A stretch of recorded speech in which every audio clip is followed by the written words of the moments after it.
of African entrepreneur to the world, Organization of Youths and International Trade and Commerce, Oiitc.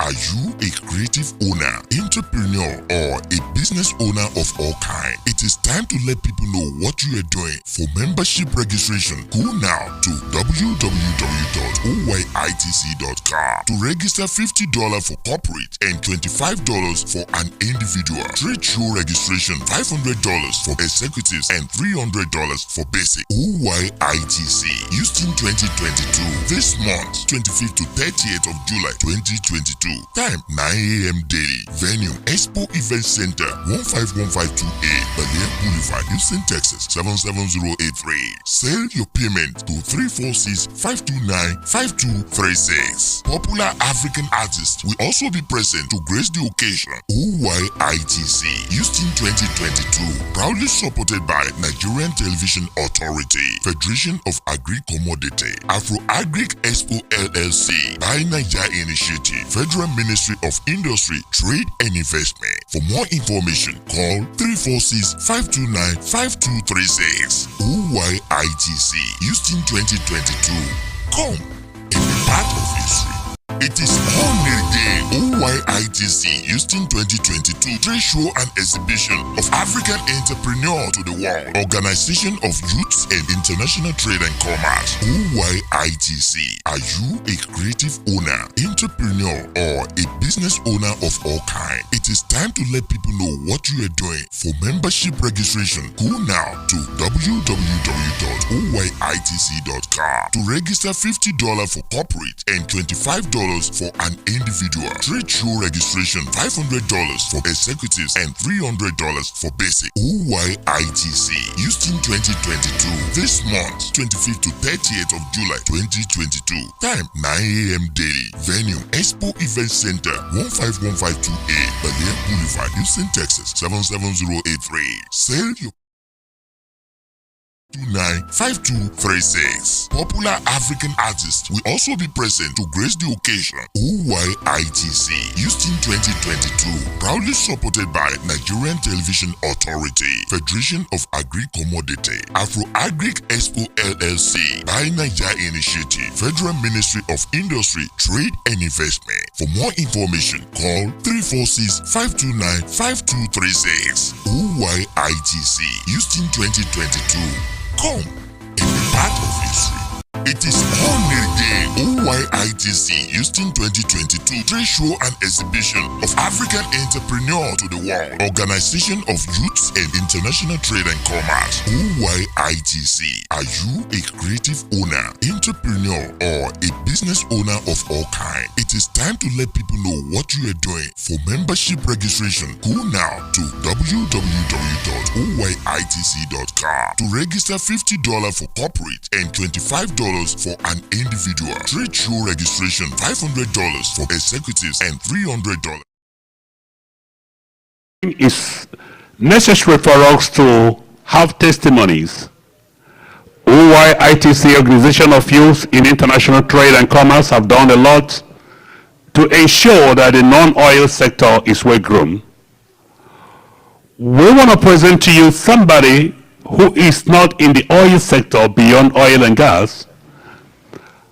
She is a social media expert, an actress, someone who has great information to share on how her products and services have helped to enrich the world. She is an employer and has done a lot to promote the non-oil sector through her services. Our great audience and participants and viewers, here is presenting Bookie Wright to you to share her experiences with us. Bookie Wright, please. Thank you very much, Mr. Sonny. I am going to say that I am a product of non-oil and gas. Bookie Wright is an household name. Bookie Wright is a product that even I am feeding on, and I know that a lot of people are feeding on this name. Oiitc is a product that I can say is successful all over the world and not stopping. And how am I able to do this? Because I have a team of experts that have decided to brand this product called Oiitc. I have a team of experts that have been able to manage this product called Oiitc, and we have all been able to feed on this product. In essence, what am I trying to say? What I'm trying to say is that whatever products you think you have, or whatever product you think you are, a major thing for you is branding. You have to be able to brand yourself, brand your product the way you want people to see it, the way you want people to approach your product.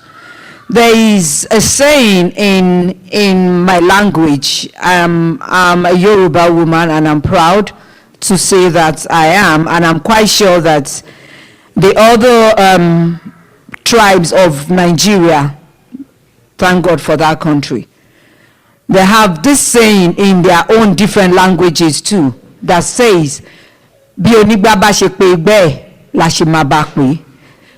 What do I mean? It is whatever you call your product, people will call it. If you say your product is garbage, trust me, people will treat it as garbage. And you don't think, nobody would feel I'm going to put my money on garbage. And the same thing that is happening to me as a brand. I know there are other artists that would do what I'm going to do for less. It all has to do with branding. There are other event compare that will do what Mr. Sonny is doing for less, but because of the branding of his products, you can't go to him with, with stipends or peanuts. The same thing as an artist, as a producer of products, or as an entrepreneur, the way you want to be seen, the way you want your product to be seen, the way you want your product to be addressed. Lastly, I would say this in my language, thank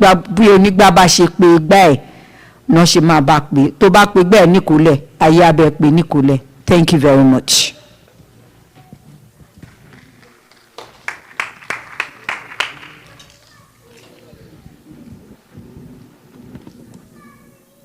You have a question for me? Okay.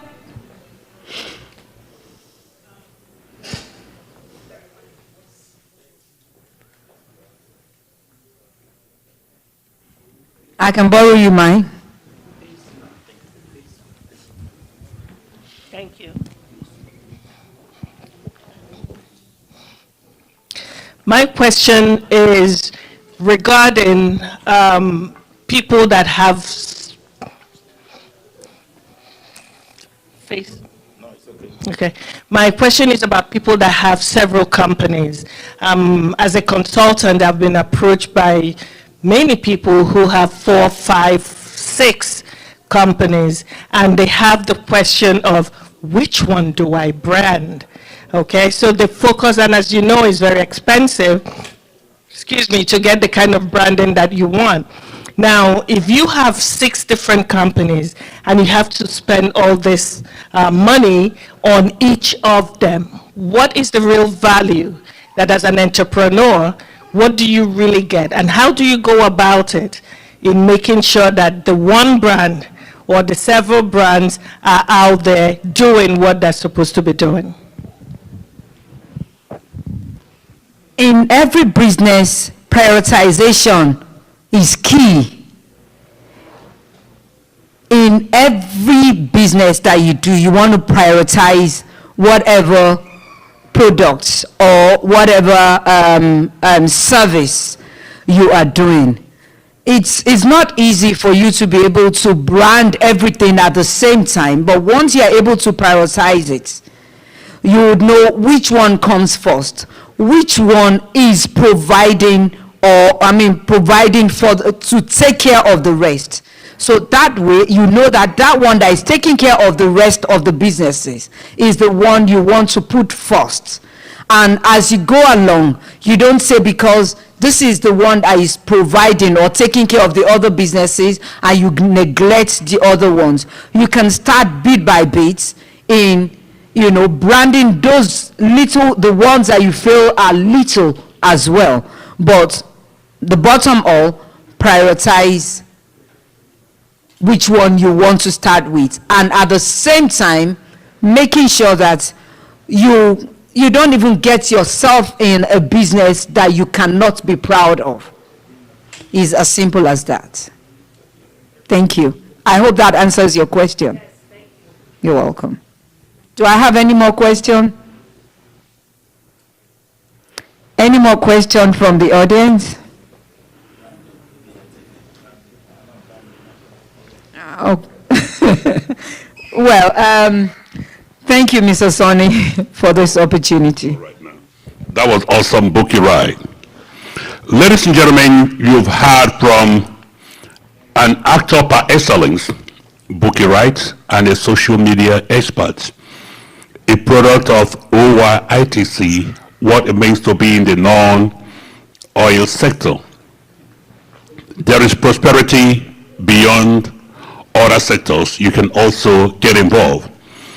We want to feel the experiences of Sheriff Balogun, the Managing Director of Shebag. He's someone into the agro-allied sector, an import and exporter. He's been involved in cashew nuts, ginger, other areas of the non-oil and gas sector, and also into restaurants and food branding. It will be a pleasure to welcome Mr. Sheriff Balogun to share his experience or experiences, because he has a lot of fields to cover on what is happening in this sector. Please let's get our hands together for Mr. Sheriff Balogun for what he's been doing.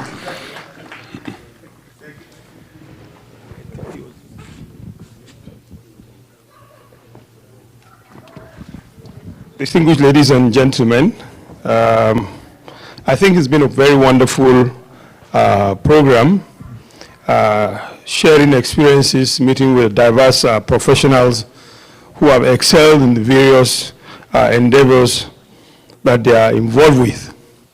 I must commend the Oiitc for a well thought about program, well organized, and the theme, especially role of trade exhibition in promoting non-oil export in Nigeria. We're going back to the basic. Before the discovery of oil, the non-oil sector was the base and the bane of the base for our economy. Nigeria used to be one of the largest exporter of cocoa, cashew nuts, palm oil. In fact, we're giving palm oil to the world. In 1973, palm oil was given to Malaysia, and today, Malaysia is exporting billions of dollars worth of palm oil and palm oil products. So this program is very apt. Our oil is dwindling. It's a non-renewable resources, but agriculture is a resource that is renewable, and it provides employment to our teeming youths. And if you look at agriculture's contribution to our GDP, it contributes over 40%, while oil is doing much less. Oil might be earning more foreign exchange, but in terms of contribution to the GDP, agriculture is more. in terms of employment to our teeming youths and citizens, agriculture is doing more. And I want to let us know here that there are certain crops that if we go back to basic and look at them, they can put us back to earning a huge amount of income. We use it to create, to eradicate unemployment. I can start from palm oil, going back to our palm oil. We can see what palm oil or the oil, oil business in general. When I say oil, edible oil. Look at the advent of, from the advent of this Ukrainian Russian crisis. The prices of all edible oils skyrocketed to the extent that oil was being rationed in shops in UK and other countries where you could not go in and walk in and buy whatever volume you wanted. And if you check the trajectory of the increase in these prices, you will see that prices jumped by over 70%. What does that portend to us if we go back and look at our potential to grow some of these things and process them in a bid to getting our economy back to where it should be? Take the leadership road in food production worldwide. So this is an opportunity, and I hope that a lot of us have learned from all the various discussions. We have networked with each other to see how we will take non-oil product to the next level. It's been a very wonderful experience for me. I've learned a lot. I've met many people, and I'm sure a lot of us will have the same to share and to talk about. Thank you very much. And on this note, I'd like to sincerely thank Chinedu, the president of the Oiitc. I will certainly take the message back home to all other stakeholders so that the next edition of this program will also be attended by people across all the value chain. Thank you so much, and I wish us all successful trip back to our destination. God bless you all. God bless the Federal Republic of Nigeria. Thank you. All right, thank you, Mr. Sheriff Balogun. That was wonderful. The MD, just a commendation from Sheriff Balogun on how he feels about the show. That's a good commendation from how he feels about it. So that was awesome. We will still give people a chance to come and show us what to think and the way forward for the Oiitc based on observations and interactions and the networking and the business optimization that have been actualized. Like we fully know, there's a 6% growth in the non-oil sector in Nigeria, and the non-oil sector takes across the board almost 92% of the GDP.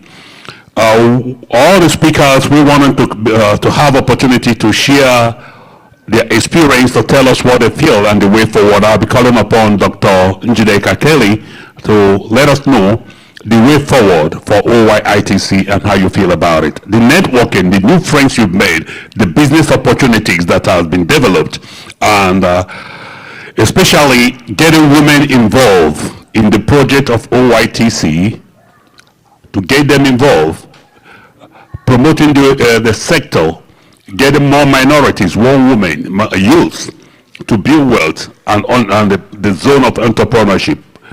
Dr. Njideka Kelly, please. Thank you so much, Mr. Sonny. Before I even begin, I had a question for Alhaji Sheriff.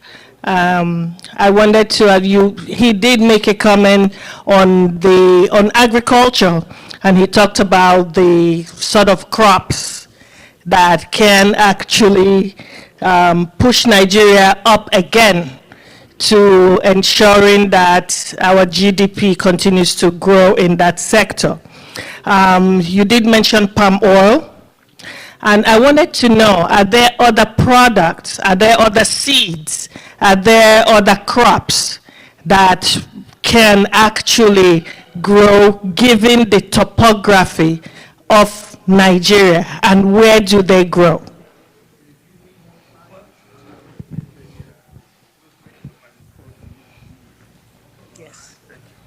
I guess you can. Okay.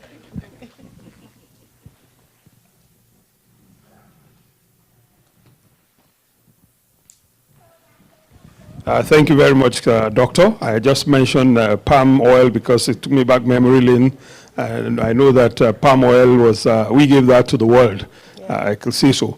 However, there are a couple of other crops that grow very well. First, I'll say sesame seed.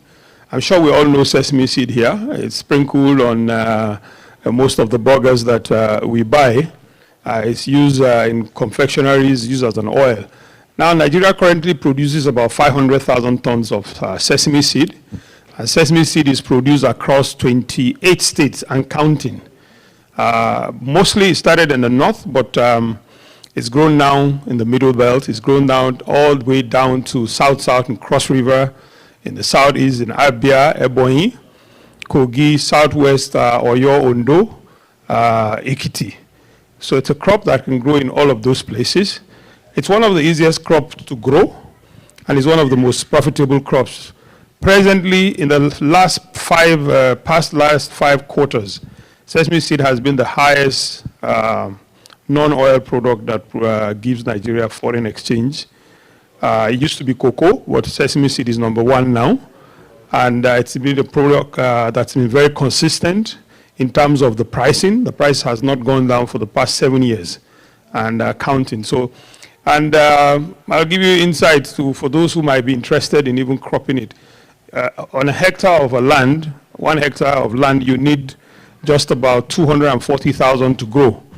And if you grow it on 1 hectare of land, you are going to get a yield of about 600 kilograms. That's 0.6 tons.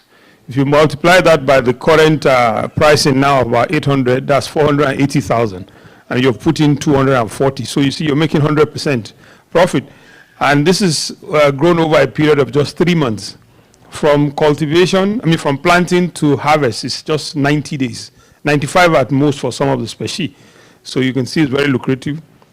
It's a drought-resistant crop. You need just 1 month of good rainfall, and you're up and running. Now that's sesame seed. You also have cocoa. I'm sure we all know cocoa, chocolates, and all. Cocoa also can grow in most parts of Nigeria. We used to be the biggest producer, but over the years we have neglected replanting those great plantations that were put there by our forefathers. But I think now there's a new renaissance, and efforts are being made to plant cocoa. 3 months ago, I think one of the fastest growing company in Africa, run by very, very young entrepreneurs. The managing director is Oiitc Balogun. The company is called Afex. If you can check them up, they were voted by Financial Times as the fastest growing company in Africa. They started just a few years ago in commodities. They launched a program to plant 1 million trees of cocoa, 1 million seedlings of cocoa. It was launched in Ife by His Royal Highness the Oni of Ife about 3 months ago. So that's another great crop. We used to do about 500,000 tons. We're down to less than 300,000 metric tons. Ivory Coast, that was #3 before, is now one of the highest in producer in Africa, doing about 1.2 million tons. So we can see where we are. Another gold mine is cashew nuts. We're presently doing about 400,000 tons of cashew nuts. Cashew nut is grown across virtually everywhere in Nigeria. In the east, Enugu, 9th mile, coming down to Edo, Kogi axis, and cashew nut was used actually for erosion control during the times of Nnamdi Azikiwe. There's a problem of landslide there, and they decided what will they use to prevent those landslides. Cashew nut and economic theory was chosen to do that. Now, cashew nuts, very, very, very, very profitable. We can see India, Vietnam are the biggest importers of raw cashew nuts in the world. But look at the map, the cashew map. Cashew leaves Africa, it leaves Nigeria, Ghana, Togo. It goes all the way to Vietnam. It's processed in Vietnam, and then is re-exported back, mainly to the US, Japan, and other places. So why wouldn't we set up the processing plants in Africa? Some of them are beginning to come up in Nigeria now. And also, for each ton of cashew that you process, you create 10 jobs. For each ton that you process, you create 10 jobs. So we're doing 400,000 tons. If you multiply 400,000 tons by 10, so that means you're going to create about 4 million jobs if we process all the cashew that we grow in Nigeria. It's a very profitable one also if you go into the business of export, from buying the raw nuts and exporting, even without processing, just drying and shipping, you make about 30% profit. Now, another one is, I'm sure we all, it's called zobo, which is hibiscus flower. Hibiscus is grown across Nigeria for the leaves to make soup, and the flowers, the flower also to produce zobo drink, or Sorex. It's known as Sorex. Another name for it is Sorex. There is a huge demand for that. Mexico and US are the biggest markets, and Nigeria is shipping to Mexico. Currently, the process in Mexico and send it back to the US. I was walking the street some times ago in Toronto, and I was passing through the front of Starbucks, and one of the Starbucks staff came out with a tray, filled with small cups that had some drinks on it. And, he was conversing and telling people, try the new and latest drink that we're selling on Starbucks. And I was curious, and I took one of the cups and I drank it. And the guy looked at me and I said, oh, this is Zobo. This is not new. I said, you know this? I said, yes, it's produced back home in Africa. He was shocked. But you know how much a small glass of that was selling? $5. $5 for a small glass of Zobo in Starbucks. I think you can check it out. So this is something that we can also grow. We also have ginger. Nigeria produces over 350,000 tons of ginger. Our ginger is the most pungent. It has the most spice. It's better than the Chinese ginger. If you buy our ginger, you see the Chinese mixes, they blend our ginger, 1 ton of Nigerian ginger to 5 tons of the Chinese ginger to bring out the spiciness and the pungency. The oil, oleoresin oil that comes out from our ginger also is fantastic. That also we're exporting from Nigeria, and it's another one that we could move very well. It's grown in very few places, but I think the awareness is beginning to be there now to grow more ginger. Another interesting one, which is livestock what do you call it, snail. I know a lot of us here eat snail, the meat. It's a delicacy. But I want to expose to you today what you can make from snail. I'm sure we all know the slime, the mucus that comes out from the snail. That mucus that comes out from the snail, it's a big fortune. A liter of that mucus, and get it right, 1 liter of that mucus sells for over $300. 1 liter sells for over $300 in international market. Presently in Nigeria, 1 liter sells in the local market for 50,000 naira. And all you need to do is grow snail in 1/10 of this hall. In 1/10 the size of this hall, you can begin to grow snail. You grow the snail, you harvest the mucus, and then you still sell the meat. That is a multi-billion-dollar business that is waiting to be explored. And I can tell you that there's much more. We're talking about unemployment for our youths. Doing a snail business doesn't take so much to go into. But we can provide you with more information about this snail business. So those are some of the commodities that are there, apart from maize, your soya, your rice, and all of that can be processed into other products. We also have cassia tora, which is another crop that we produce so much in Nigeria, and that you can also export. Counting at present, I think, official list of products that we have that we can export from Nigeria, I think there are about 65 of them that have been listed, that have the potential. And there's a list of, I will share that list with Mr. Chinedu, so that those who are interested, can have the opportunity to look at it and see which one they would like to invest in. Thank you so much. Thank you.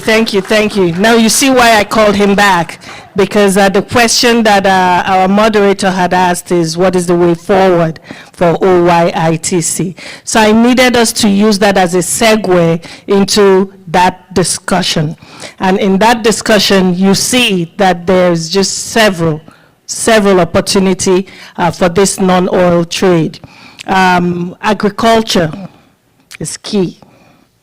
There are so many others, but let me tell you, Africa, I said it yesterday, Africa can feed itself. Absolutely. Africa can feed itself. And this thing about unemployment and youth unrest and all that stuff is as a result of what? Poverty. Poverty of what? The mind. Yes? And poverty of opportunities as well.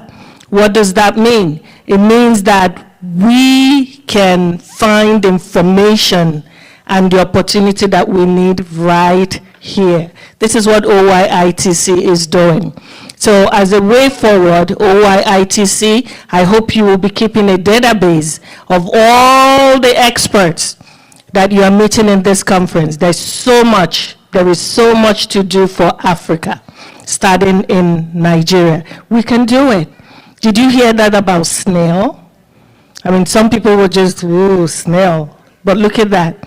That you can sell that litter of that mucus, that slimy stuff, for $300. I wonder what they do with it, right? So we will be hearing those who have that database. Mr. Chinedu will be sharing it. So I want to tell you, for Afro Agric, which is my company, what do? We open small farms all over Nigeria. This is what we're doing. We have, so far we have, I believe, about 80 to 100 plots per community in the east of Nigeria. We have also done the same in Ogun State. And recently in Umahia, we opened up a farm called Cosmic Farm, which is a farm to market where you come directly to the farm to buy your produce. It's simply organic. There's no reason for a middleman to sell you chicken, to sell you vegetables at an exorbitant price. You go right into the farm in Umahia and you can buy what you need. So this is what we need to do for Nigeria. So a lot of us investors that are here, a lot of us that are entrepreneurs, I'm begging you to go back to Africa and open up farms. You can buy land, it's not very expensive. Open up the farm. It could be a mixed farm, which is a livestock and cropping. And what would you be doing? You'll be creating employment for the people of that community. And you will also be ensuring that they eat fresh, organic, nutritious foods. So Oiitc, I'm asking you, Mr. Chinedu, to compile a database of all of these products so that they can be shared amongst the youth, the ones who are serious about entrepreneurship. They can farm one of these items, one of these crops that Mr. Sharif has just mentioned. What is the way forward for Oiitc? How about those ABBA Garment Association? How about those ones that do the same thing China does? How about those guys that can bring you dozens of already made shirts straight to your door, made right in ABBA? How about those? We need a compilation of those people. We need to assist them the way that we can. How about the leather products? The shoes. I remember back in the days, there were shoes that were called Bata. Anyone remembers Bata shoes? They were made in ABBA. Nice leather shoes. How about your furniture? How about your furniture? We need all of these people to be put into, organized. What we need, Oiitc, is to have them organized properly. If there are